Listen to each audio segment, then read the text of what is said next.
പട്ടാമ്പി നഗരത്തിലെ അശാസ്ത്രീയമായ അഴുക്കുചാൽ നിർമ്മാണം മൂലം കനത്ത മഴയിൽ ബസ് സ്റ്റാൻഡ് പരിസരത്ത് കടകളിലേക്ക് വീണ്ടും വെള്ളം കയറി. നിള IPT റോഡ് നവീകരണത്തിന്റെ ഭാഗമായി പട്ടാമ്പി ബസ് സ്റ്റാൻഡ് പരിസരത്ത് നിർമ്മാണ പ്രവൃത്തികൾ ആരംഭിച്ചതോടെയാണ് വ്യാപാരികളും ജനങ്ങളും ദുരിതത്തിലായത്. അഴുക്കുചാൽ നിർമ്മിക്കാതെ റോഡ് നിർമ്മിച്ചതോടെ മലിനജലം കടകളുടെ മുന്നിലൂടെ ഒഴുകാനും റോഡിൽ കെട്ടിക്കിടക്കാനും തുടങ്ങി. ഇതിന് പരിഹാരം കാണാൻ അഴുക്കുചാൽ നിർമ്മാണം ആരംഭിച്ചു. എന്നാൽ ഇതും കാര്യക്ഷമമാവാതായതോടെ ദുരിതം ഇരട്ടിയായി. മുൻപ് മഴ പെയ്തുള്ള ഉറവ പോകാനുണ്ടായിരുന്ന പൈപ്പുകൾ ഒഴിവാക്കിയാണ് ഡ്രൈനേജ് നിർമ്മിച്ചത്. ഈ പൈപ്പുകളിലൂടെ കെട്ടിടങ്ങളിൽ നിന്നുള്ള കക്കൂസ് മാലിന്യം ഉൾപ്പെടെ ഒഴുക്കിവിടുന്നുണ്ട് എന്ന കണ്ടെത്തലിനെ തുടർന്നായിരുന്നു നടപടി. ഈ പൈപ്പുകൾ ഇല്ലാതായതോടെ മഴ പെയ്തുണ്ടാകുന്ന ഉറവ വ്യാപാര സ്ഥാപനങ്ങളുടെ ഉള്ളിലൂടെ ഒഴുകുന്ന സ്ഥിതിയായി. കടകളുടെ ഉള്ളിലൊക്കെ വെള്ളക്കെട്ട് രൂപം കൊണ്ടതോടെ വ്യാപാരികളും ദുരിതത്തിലായി. ഈ സാഹചര്യത്തിൽ പ്രശ്നപരിഹാരം ആവശ്യപ്പെട്ട് വ്യാപാരികൾ രംഗത്തെത്തിയിരിക്കുകയാണ്.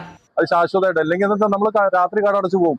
രാവിലെ വരുമ്പോൾ ഈ സാധനങ്ങളൊക്കെ വെള്ളത്തിന് അടിയിൽ ആവുന്ന ഒരു അവസ്ഥയാണുള്ളത്. അപ്പൊ നിർബന്ധമായിട്ടും ഒരു ബിൽഡിങ്ങിന്റെ വേസ്റ്റ് എന്ന് പറയുന്ന വെള്ളം, അതായത് കൈ കഴുകുന്ന അടക്കമുള്ള വെള്ളമല്ല നമ്മൾ ഉദ്ദേശിക്കുന്നത്.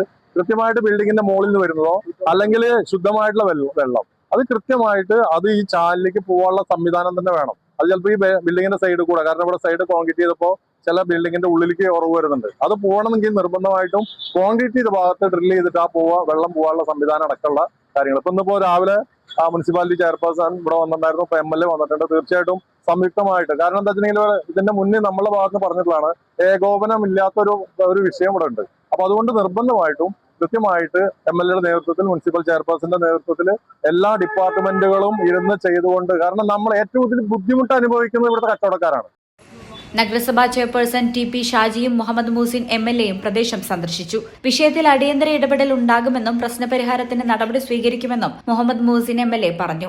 അപ്പോൾ അടിയന്തരമായിട്ട് ഈ രണ്ടഭിപ്രായം പറയാൻ കഴിയില്ല എന്നുള്ളത് കൊണ്ട് മുനിസിപ്പാലിറ്റി ഹെൽത്ത് ഡിപ്പാർട്ട്മെന്റ് ഒരു തീരുമാനമെടുത്ത് പൈപ്പ് ലൈൻ ഇടണമെന്നുണ്ടെങ്കിൽ പൈപ്പ് ലൈൻ ഇടണ്ട എന്നുള്ള തീരുമാനം മാറ്റണം. അപ്പൊ അതുകൊണ്ട് ഇന്ന് അടിയന്തരമായിട്ട് ഒരു യോഗം വിളിച്ച് ഈ മുനിസിപ്പാലിറ്റിയും അതുപോലെ തന്നെ KRFBയുടെ ഉദ്യോഗസ്ഥരും മറ്റെല്ലാവരെയും കൂട്ടിച്ചേർത്തുകൊണ്ടുള്ള ഒരു യോഗം വിളിക്കാൻ തീരുമാനിച്ചിട്ടുണ്ട്. 1 മണിക്ക് തന്നെ അടിയന്തര പ്രാധാന്യത്തോടു കൂടി വിളിക്കുകയാണ്. ഇത് തുറന്നു കൊടുക്കണമെന്ന് തന്നെയാണ് നമ്മൾ തീരുമാനിച്ചിട്ടുള്ളത്. നിലവിൽ അഴുക്കുചാൽ നിർമ്മാണം പുരോഗമിക്കുകയാണ്. വീതി കൂടിയ ഭിത്തിയായതിനാൽ ഉറവ വരുന്ന വെള്ളം അഴുക്കുചാലിലേക്ക് ഒഴുകാത്തതാണ് ഇപ്പോഴത്തെ പ്രതിസന്ധിക്ക് കാരണം. ഇതിനായി ഉറവ വരുന്ന ഭാഗങ്ങളിൽ അഴുക്കുചാലിന് മുകളിൽ ഗ്രില്ല് സ്ഥാപിക്കാൻ തീരുമാനമായി. വിഷയത്തെ സംബന്ധിച്ച് അടിയന്തര യോഗവും ചേർന്നു. ഈ ചാനൽ പട്ടാമ്പി. BSc ഒപ്റ്റോമെട്രി ഒരു പ്രൊഫഷണൽ കോഴ്സാണ്. ഇതൊരു പ്രാക്ടിക്കൽ ഓറിയന്റഡ് കോഴ്സും കൂടിയാണ്. ക്ലാസ്സിൽ പഠിക്കുന്നതിനേക്കാൾ ക്ലിനിക്കൽ എക്സ്പോഷർ കൂടുതൽ വേണ്ടൊരു മേഖലയും കൂടിയാണ്. അൽസലാമ ഐ ഹോസ്പിറ്റലിൽ ആവശ്യത്തിലധികം ക്ലിനിക്കൽ എക്സ്പോഷർ നമുക്ക് ലഭിക്കുന്നുണ്ട്. അതുകൊണ്ട് തന്നെ വേഗത്തിൽ പഠിക്കാൻ പറ്റുന്നു, എല്ലാം മനസ്സിലാക്കാനും പറ്റുന്നു. We are very happy to be the part of Al Salama Optometry College.